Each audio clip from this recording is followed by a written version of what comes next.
কি করছো? কে মারছে? তার জন্য ওকে তোমরা মেরে আসছো? তুমি মারো নাই? আমি তো দেখলাম তুমি মারছো।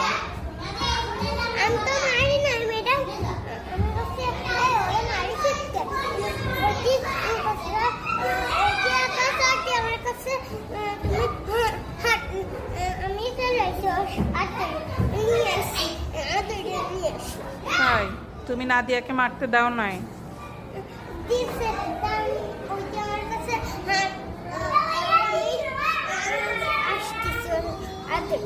তাই তোমার কোনো দোষ নেই?